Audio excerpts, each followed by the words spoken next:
We are live, and I'm Becky Norwood with Spotlight Publishing. We are celebrating the book launch of Heroes in Our Midst. I want to introduce you to Eddie and Joy Johnson, and I'm really excited to have this conversation and want to know the role that the two of you are playing as far as helping hands for single moms. What you're doing now, Eddie, I know you were a former Phoenix Sun. And that you were a 19-year veteran of the NBA. Tell us about what you're doing now. Tell us a little bit about your journey and what you're doing now. Well, I mean, my journey is, as you know, just noted, 18 years in the NBA, 1 year over in Greece. And I retired in the early 2000s. Then I started to work with the Phoenix Suns. I've been there, I think, about 20 years now. I have a national radio show with SiriusXM. This is my 6th year working with them as well. And I came about Helping Hands for Single Moms a number of years ago, about 6-7 years ago. I went and spoke at one of their events. And we're always looking for a charity to support. And you know, that charity pretty much hit home with me because my mom was a single mom. She raised 7 kids by herself on one paycheck. Wow. And so immediately I just grabbed hold of this organization, and it's just catapulted into the point that it is now, where we do an annual event for Helping Hands for Single Moms. Joy's the event planner for it. Last year we had a roast. Prior years, we had all kind of different events for it. We had a golf tournament as well. And we've raised over how much, honey? Oh, over $150,000. Over $150,000 so far over the last 6 years. So we're a major part of this organization. That's wrong. That is incorrect. We raised $150,000 last year during our events. Total, we've raised about $500,000 over the last 6 years. Yeah. We allowed. Yeah. That's incredible. Yes, it's a blessing. Wow. So this journey, being raised by a single mom yourself, Eddie, there's lots to be said, and there's so much credit that goes to the moms that take that journey and have the tenacity and the courage to be able to pull that off. And a lot of honor needs to go to those moms. Yeah. Joy, tell us about you, what you do in the world. I have my own event planning business, a Joyce Event Planning Management. I've been in business now for almost 20 years. And that started because I did a lot of philanthropic events all over the country. I used to preside over our National Basketball Wives Association. And we would do fundraising events during All-Star Weekend every year. And from there is when I noticed that I had a penchant for event planning and started my own business in 2001. So it started from the philanthropic side to the business that I still preside over today. That's awesome. Very good. So what drew you both to, what was that deciding factor when you started to work alongside with Helping Hands for Single Moms? Well, I mean, we've always been a part of organizations that help families. Initially, we were back in Sacramento. I came up with a program called Hoops for Kids for Big Brothers, Big Sisters in Sacramento. And we'd give an annual all-star game there with NBA players, and we'd raise money that way. We came to Phoenix, got traded to Phoenix. We duplicated it and had another game here in Phoenix. And then I had a program with the city of Phoenix called Accept the Challenge, where I had basically I targeted probably I think 50 to 60 kids at Carl Hayton High School and South Mountain High School every year, potential dropouts. Spent time with them. They had a special class there for them to keep them really in tune. We're trying to stay in school. We'd have an annual trip over to California with them. And so it just really gravitated toward this. I mean, so we've been involved with family-oriented type organizations basically since we've been married. That's awesome. Beautiful. And what have you seen? Has there been one event or one special thing for you, Joy, that has really made your heart sing that you were a part of Helping Hands for Single Moms? Every last one of them. I can remember the excitement that Eddie had when he came home after speaking at their annual Christmas event, and it was in right in Christmas of 2013. And he came home, and he was just so excited. Talking. Now he went there as a guest speaker, but he came home inspired by the single mothers, and after learning their mission and their goals, and he said to me, "Oh, this is somebody that we need to align ourselves with," because obviously it hit home with him being the product of being a mom. For me, it hit home because obviously I'm married to the product of a single mom, and I've been married to him for 35 years now, practically grown up with him. So of course I know his mom very well, know her story. His siblings have heard the many stories over the years. I'm the product, fortunately, of a two-parent home. And so to see how his mother was able to do all that she had to do to raise his family, obviously inspired me. And with Eddie and the business that he's in, I would like to think that, I know that I was a single mom for half the time during, the time he was traveling. We have children, and he did a lot of travel, and I played the role of a single mom, and I had resources. So to imagine mothers that, single moms not having the resources that I have, the challenges I face, just a single mom with resources, there's just no way that I would not just jump in and help in any way I can, with these moms and the organization itself.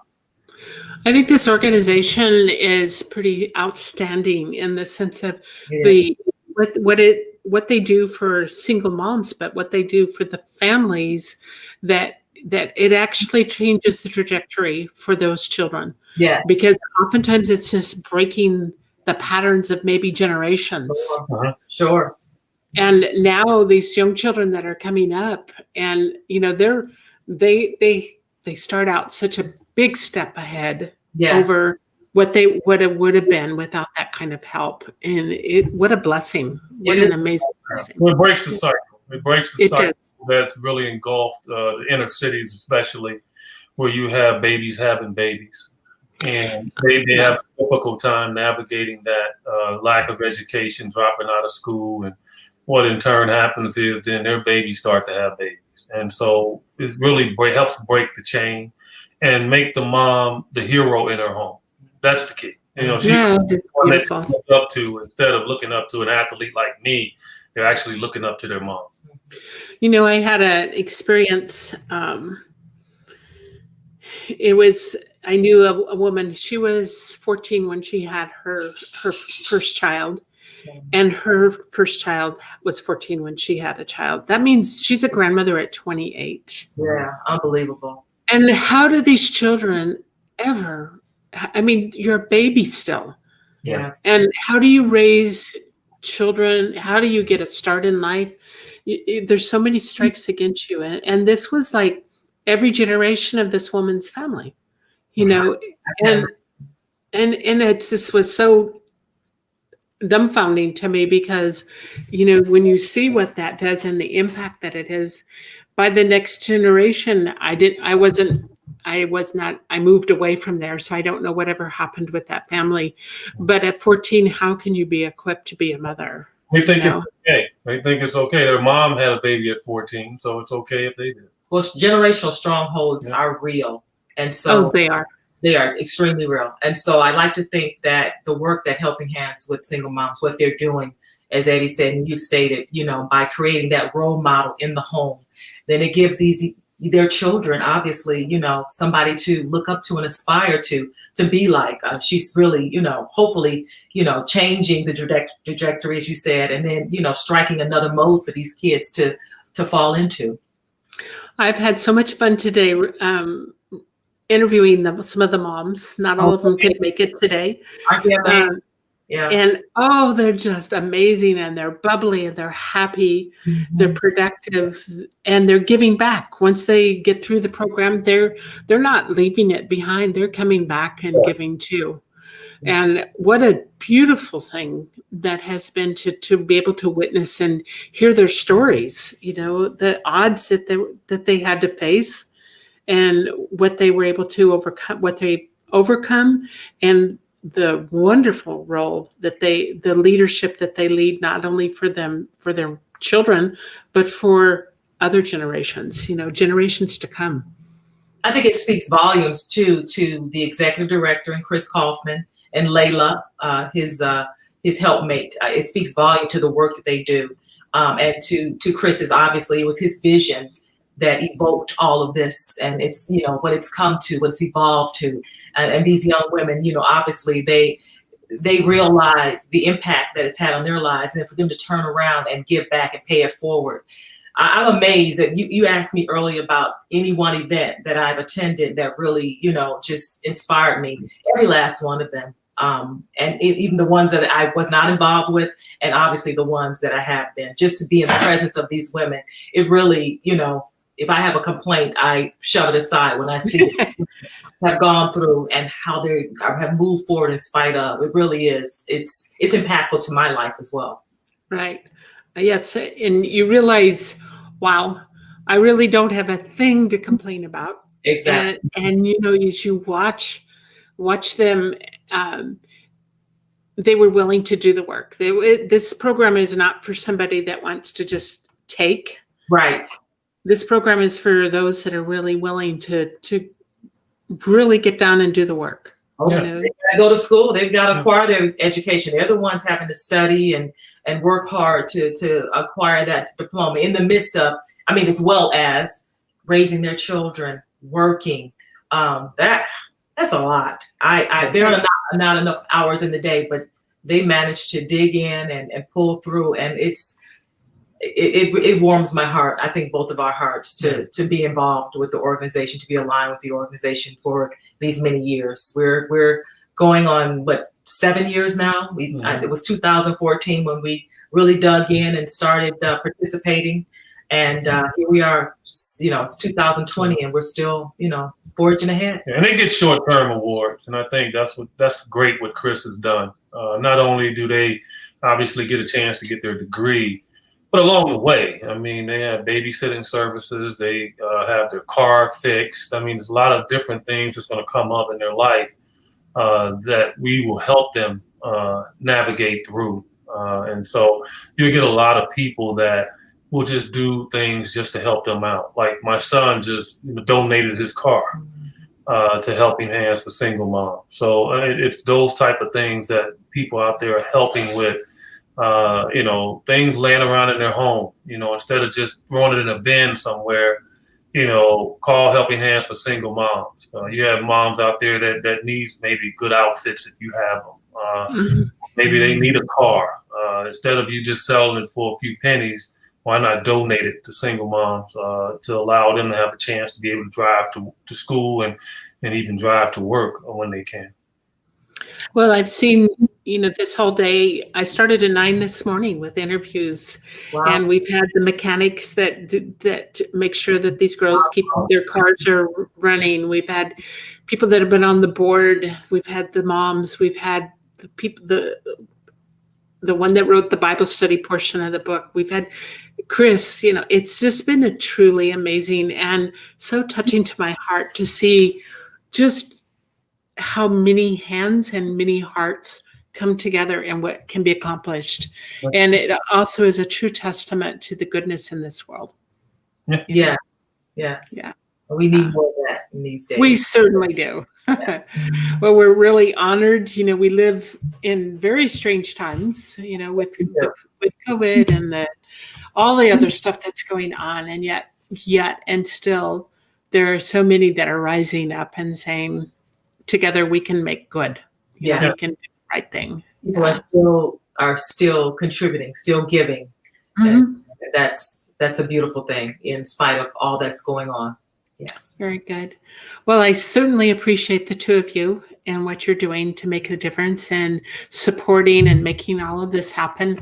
And if there was one thing that you could tell somebody that was thinking about contributing to or becoming part of Helping Hands for Single Moms, what would you say that is, Eddie? Well, I always just let men know in particular that women are the strongest creatures on the face of this earth. You all so much stuff. And you have to bear children. You have to take care of the home when the guy's out working. You put up with so much and then try to get your life in order. I always say that whatever help we can give them, in their journey, period, through the history of this country. It's always been a struggle for women. You know, that should be the hero in their household, especially if it's a single parent. And I just encourage people just to pay attention to that and try to help these mothers raise these kids, because talk to any married couple, they'll tell you, I don't know how somebody did it with single kids. That's always their response. Well, if that's the case, then take it to heart and extend yourself to help, whether it's a donation, whether it's volunteering, what have you. It's that type of energy that this organization needs. Perfect. And for you, Joy, what would you say to a young woman who is a single parent and they're struggling? What would you say to them? Oh, wow. Well, I would say definitely apply to the program and try to align yourselves with Helping Hands for Single Moms due to the help that I've seen them foster over the years, and to just stay prayerful. I mean, that seems to be, you know, the biggest remedy for many of us who believe that there is a higher power, that, you know, help is on the way and God still works miracles. But definitely I would try to place them in a position. I have aligned a couple of my friends' daughters with the organization. And so I would definitely try to navigate their ways to Chris to see if, you know, they can be a part of the program. For That's sure. awesome. Yeah. Well, my hat's off, because, you know, in the process of getting this book ready, these 2 books ready for publishing, I've met so many incredible people with such big, amazing hearts. And you two are among the 2 of them. And I feel very honored to have got to meet you this way, hopefully one day in person. But, you know, as I think about all of the interviews that I've had today in the celebration of an amazing book that has come to the world, for those that are listening or will listen, read the stories, read and get a sense. I've received my book. I'm wondering where I put it. I'm supposed to be holding it up. I had it's in here somewhere. I'm not prepared in that mode. But Well, you had to move. Yeah, so we could go through. I did. It came through Amazon, so I got my copy, and I need to purchase some more copies too. I need to. I wasn't thinking. I need to have a copy for his mother, who I'm sure can relate totally as a single mom, and then, like I said, a couple of my girlfriends whose daughters are single moms. And so we'll like to, you know, so some Christmas gifts are on the way for them. Absolutely. Yeah. Thank you too for taking time out of your busy days to do this interview. And I feel very blessed to have met you. Nice to meet you, Jackie. Merry Christmas and Happy New Year to you. You too. Thank you. Enjoy the moment. Thank you. Bye-bye. Bye-bye.